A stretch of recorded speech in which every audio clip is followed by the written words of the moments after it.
Okay, hi. Hello, Jim. Thank you for coming today. My name is Ben Boki. I'm the GSEC president, and I'm very excited to have Dr. Phil Van Vossen and Dr. Trish Marita Mullaney and Dr. Joanne Fillion here today to share their wisdom about networking at conferences. And so they all have things that they want to talk about, and then we'll just open it up to a basic Q&A after that. So I don't care who begins. If somebody wants to take the lead. Nor do I. Okay. You have prepared remarks. Look, here's the difference. Here's the difference.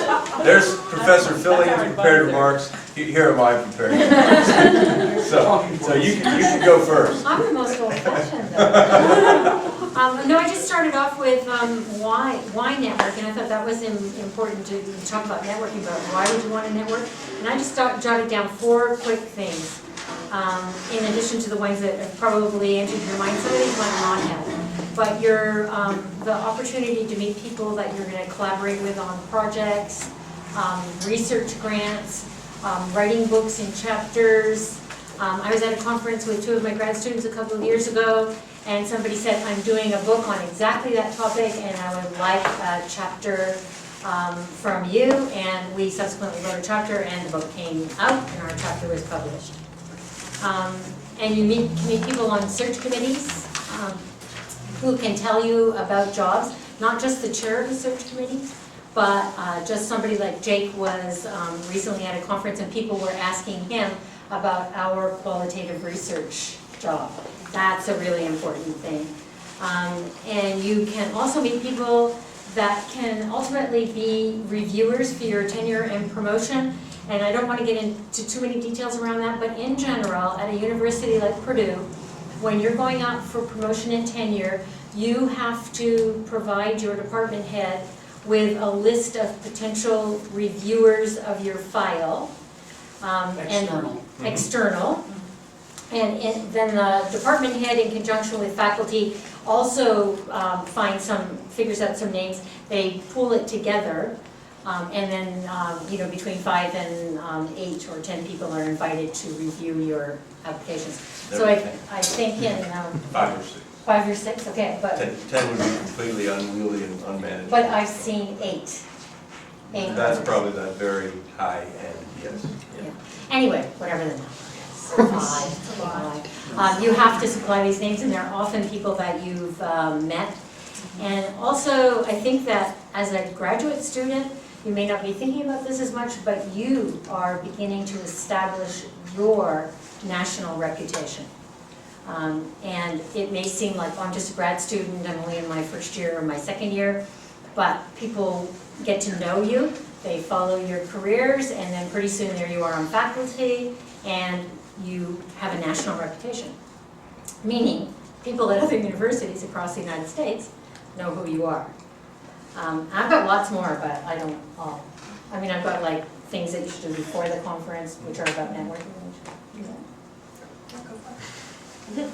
We may have nothing to contribute by the time we're done. Keep going. I'll just go really fast. So if you belong to a national or state organization, get on the graduate student listserv. How many people here are not on a graduate student listserv? For all of you are on your listservs for your national organization? So if you're in gifted and talented education, there's a graduate committee. And what's nice about those is they offer sometimes travel awards, dissertation awards, all sorts of different funding opportunities to take the edge off of national travel. Ours even has a Facebook group that's Yeah. Yeah, and that's Stuff like that. in National Council for the Social Studies, our university research group is called CUFA, the College University Faculty Assembly. And there's a graduate student organization. They run their own strand in our conference. So there are officers, they solicit and judge proposals and then put on their own wing of our conference. Yeah. So it's very, very active, and I'm sure there are comparable NCT has it too. AERA. elements in all of the major. Yeah, AERA has a similar thing. So get on these listservs. And then start signing up for things. For graduate students, I'll use AERA as an example, and maybe you can say if your organizations have it or not, but they have a pre-conference seminar for graduate students, And within the divisions, I'm in Division B and K. B is Curriculum Studies, K is Teaching and Teacher Ed. They both have dissertation seminars, and I've sent at least a dozen of my graduate students to those seminars, and they've met people in the field that are the big names. They usually run the dissertation seminars. You get to know them, and they usually, there's usually 2 or 3 faculty that do these seminars, and you actually get to know them fairly well. They're people that you can ask a lot of questions of, people that you can be involved with, and again, it's, graduate students from Purdue have learned a lot and done a lot doing that, so become part of these seminars. Go to the grad student meeting. How many people go to the grad student meetings at their organizations, conferences? They always have them like on the last day when everyone's trying to leave. So it gets, in terms of scheduling, at least for NCT, that's how it's been the last couple of times, is they have the grad student activities Yeah. at the very end. Sometimes they're the first thing, but like at AERA, for example, if you belong to a grad student, like in Division B grad student, you get to, the grad students select what they call a fireside chat. That means they get to choose a scholar who's really honored to be asked to do it. Come, and that's the connection. You start emailing, you start meeting, you start talking to them, and pretty soon you know them and you In have fact, that. they call it the same thing, it's fireside chat. We probably call PJ. Definitely. Yes. And then sign yourself up for something. I remember the first time I went to AERA, I was so surprised at the opportunities that were there for grad students, and they never had a grad student newsletter before, and suddenly my friend and I were the first Division B grad student newsletter editors. And then we became the regular newsletter editors after that, and then it just sort of like the doors just started opening after that. But it's volunteering, it's walking up to people.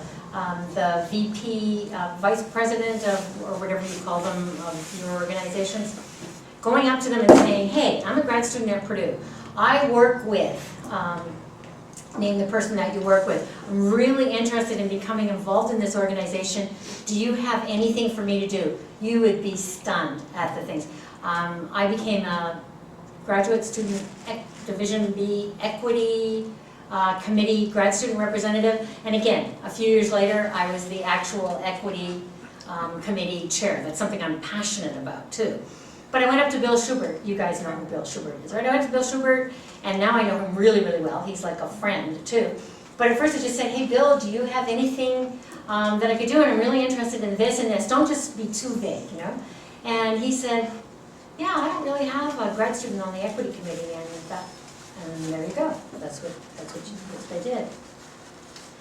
And I recommend also that you check the program before you go to the conference. So you've got like a little timetable drawn up that says if you go on a Monday morning, you should be busy from 7 o'clock in the morning till 7 o'clock at night, and I don't mean sightseeing. And when my grad students tell me, oh, I went to this neatest restaurant, it's about 2 hours outside of town, and but if you just went with your friends, it's not the best use of your time. Do something, I think that's a little more useful for your time, but you gotta have fun too. And then become a grad student representative for your division. Is anybody here a grad student representative for their division? Or, well, I'm calling it a division because that's an ERA. Is anybody in a leadership role in an organization? Hannah, what do you do? I'm on council for CMP. Which is Curriculum and Pedagogy, which is a major curriculum studies conference. We only have 2, other than AERA, really, 2 major ones. Well, 3 now. So how did you get that position? I went to the conference and nominated myself, which is what all the other nominees did too, and there was an election, and because nobody knew me at the conference, because it was my first time there, obviously I just had to go and put myself out there and make sure people did know who I was. Mm-hmm. And then everyone voted, and that was that. You didn't ply them with cookies? Oh yeah, that goes without saying. When I said put myself out there, I meant ply them with cookies. No, actually it was really helpful that a professor from Purdue was there too, Jake Burdick, and he made sure that everyone he talked to, he was like, our grad students are great, and he really, I think that's a really nice thing for faculty to do too. I think that's part of our job, actually, it's a nice thing, but it's also part of our job. Well, that's what I wanted to say, but. To advocate for our grad students and to introduce you, and that's why I say one of my things here at the very bottom is number 12, hang out with profs from your own university, because we're generally, our friends and colleagues are people that are good for you to know, and we will introduce you. And Purdue, for example, in curriculum studies, for those of you that are in curriculum studies, has an amazingly good reputation. And it's because of our grad students, because of who they are, where they've gone, the kinds of things that they do. So go and meet these people and offer your services. And I mean, I've got lots more to say, but I should turn it over to you guys. You've got. I'm just going to extend on what she said, and I just got back from a state conference in TESOL, and I know that some of you in the room attended that. That's English, the Indiana chapter of the international organization called Teaching English to Speakers of Other Languages, TESOL. So this is the little chapter. So some of the things for networking, first of all, you should always consider proposing, put a proposal out there, even before it's a poster, because sometimes the state versions of these international groups, they accept everybody. So you don't have, people don't know that, but I'm telling you that they generally accept everybody, which means there's a great opportunity, and if you have really good feedback one year and you apply the next year, you might go from being in a poster session to having a workshop. Like Marshall had a workshop that was very, very well attended and very acclaimed, so. Much better than last year. Which was the last year poster? The year before we did one, and then the next year we got some Exactly. numbers. So. Exactly. So being at a conference of that, you get your face out there, and then people are like, oh, I went to that last year. Yeah. Oh, I bet they're extending on that work, and so I want to go back, I want a refresher, or I want to learn where they've walked and how they've improved in that area. So that's a great way. But put a proposal in, and even if you don't get accepted, take the feedback that they give you. Like, you know, if they have a rubric or a score, or the reviewers have given feedback, ask for that, because that'll help you for the next time around, whether it's that conference or another one down the road. So, but you will find that people will come up to you afterwards, and sometimes they're faculty, sometimes they're people that are looking for particular types of individuals that are going to be junior faculty, and that networking happens a lot after you present. So I can always say, loiter, you know, stick around, hang out, you know, take your time, getting your equipment all wrapped up and packed away, because people are going to want to talk to you. So, one of the things I do too is when I'm at a conference, you have those little fun name badges. I try to find them. I always get cards and I stick them in my name badge. And then when I get back from the conference, I take them out and I staple them to the program. Very practical. Yeah, so I do that because I don't remember. You meet all Right. these people, you have all these cards, and I'm like, yeah, I don't remember. And if it's a particular connection that's significant to me in my research agenda, I will jot some notes down. Like, this person is a theoretical giant in X, Y, or Z. Let me interrupt for a second, and that is that, do any of you have your own cards, business cards, or, okay, if you do, then make sure to bring them, and write on the back, you know, what it is about the presenter, or the paper, or the session, or whatever it is that the little contact that you've made. Make sure to hand those off, for the very reason that most people, I don't know, most people, I do the same thing that Trish does, and that is I take any card I get, put it in my little plastic badge holder, and then at the end sort it all out. And so if someone has a card with your name on it, and on the back it says, remember you promised a copy of that paper, or we talked about that I'm interested in this part of your research, or something like that.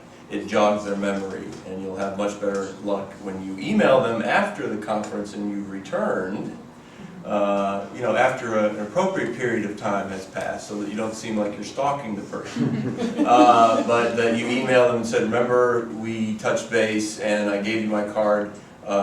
Please don't forget that you promised to send me a copy of the paper. Yeah, that's really, really helpful. So, so present, like Dr. Fillion said, being on the graduate groups, I think every SIG does some sort of Yeah. pre-institute. Like I did one last year in narrative methodology because my dissertation design was narrative inquiry. And so I attended that, and it was run by two just real giants in the field. So Lane Chan and Vicki Ross. And it was really Wow, I fantastic. can't believe you call them giants, they were my grad students, we had the same supervisor. Oh my gosh. it's Elaine and Vicky are giants. Yes, they are. Oh, I know, it's Yeah, just, I know, it's it just amazing. happened. And you realize too, like all these shoulders, like you realize that the shoulders of the shoulders of the shoulders. And so you begin to make those connections when you go to these things. But what was nice about that is usually the SIGs have a budget, they usually have a dinner, Yes. which is fantastic. And you are sitting around a table eating a dinner that's on their dime, you know, and you are getting to basically talk with them. And you know about that ahead of time, so you can go with your questions and politely stalk them while you're eating an appetizer. So that's really good. But the thing that's nice about the SIGs is a lot of times they're arranged for you to simply bring your work. And just put your work out there and say, this is what I'm thinking about, I've really developed this, I'm stumped on this, and you're getting feedback not only from fledgling scholars in the field who are also graduate students, but also from the giants as well. So look for those, because the unfortunate thing is they don't all have funding attached to it. The session itself is covered, like the pre-institute is covered, but like there's not usually a hotel or a plane fare that goes with it all the time. Division B gives, for the graduate students, gives $225 for every student who's accepted. That's nice. Yeah. That's really good. Yeah, That's that only pretty started, good, isn't that actually started when I worked with a VP and we wanted to attract more minority students. And we said, hey, we're marginalizing people that don't have enough money, and but it became an instituted kind of thing. I think it's a great way to use our fees that we pay anyway. Yeah, absolutely. So those are the big things that I can think of. And then again, as Dr. Filling said, look at your program ahead of time and just go through and highlight. And I find that when you do that exercise, you begin to realize where the relationships are, right? You begin to realize, oh, this person is connected to this person is connected to this person. And then you start looking at your bibliographies differently when you're doing your own research. You begin to see how they're all interconnected. So just be really well planned, and what will happen is you'll probably end up in a lot of similar sessions. Like you'll sit down and you're like, oh, you were in my last session. Oh, you were. And then you realize there's all these other scholars that are following the same like grain of sand that you are. And so that's the way to do it, is you sort of find yourself in a big pond, but you find the sort of the school of fish that you're going to probably be spending a lot of time with over the course of your research career. So that's really important.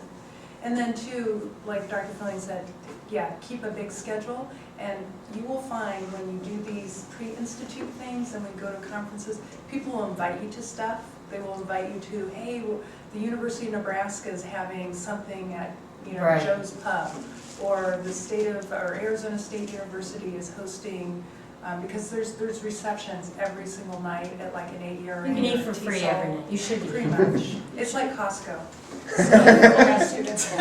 So it's awesome. So take advantage of those. So because you will literally bump into people that you've read about that you just wouldn't think that you'd bump into. And so you kind of have to work on being naturally starstruck. So anyway, those are my suggestions at this point. So. All right. Get out my notes. Yeah, actually, I think you covered everything. Network before the conference. I think we talked about that. So read your program, highlight, you find a presenter, someone who's an influence for you, or someone who you want to be an influence for you or work with. Send them a quick email that says, I'm really looking forward to your presentation on X, Y, and Z. See you in San Diego, or something like that. Again, appropriate, not stalking, but appropriate. When you go to the session, go early and introduce yourself. But don't talk to them, because the presenter's getting ready, they're setting up, they're worried much more about the presentation than you.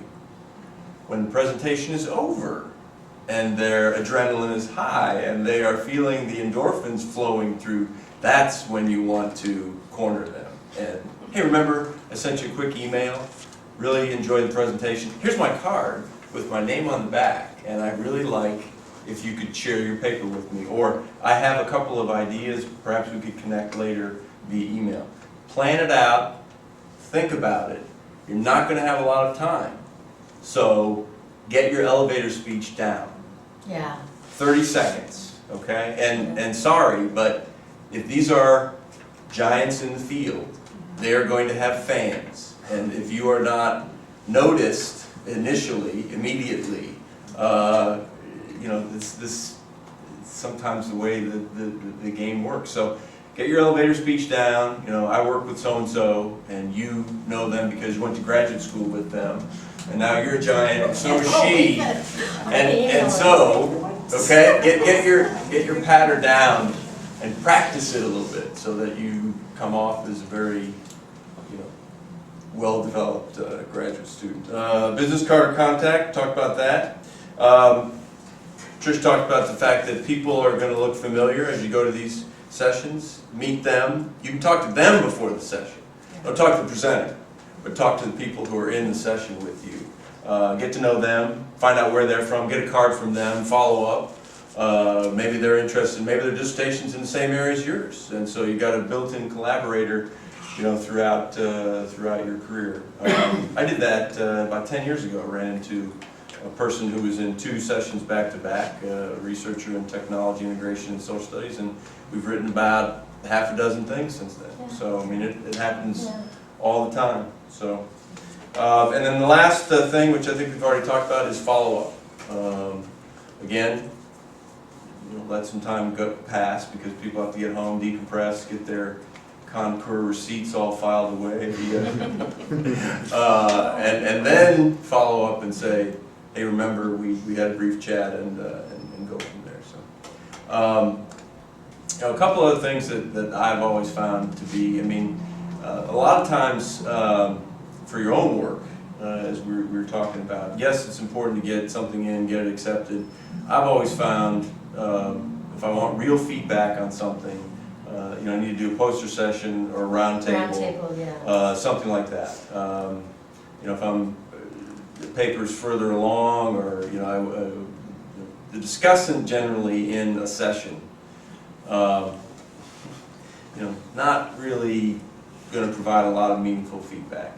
The discussant's a player on the stage, just like the paper presenters are, and they're not necessarily going to give you the kind of feedback. If you're really interested in feedback about your work, those are the kinds of things where you can get some real interaction, and you can network. So people come to your session because they're interested in what you're doing, and you have the time to talk to them much more so than in a paper presentation kind of format.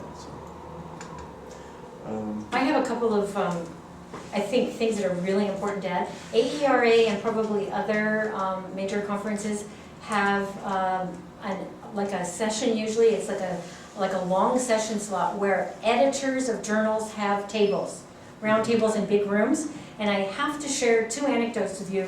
And you could think it's a long time ago because I graduated 14 years ago, but the world hasn't changed that much. I went to the table for Educational Researcher. Do you guys all know that journal? Yeah, okay, a key major journal crosses all fields. I went up to them, the editor, and I said, this has been the most amazing experience. This is my first time to come to AERA, and I feel like, and I started to talk to her about all the different things, and she said to me, you should put that in an article, and I'll look at it, and I'll send it out for review.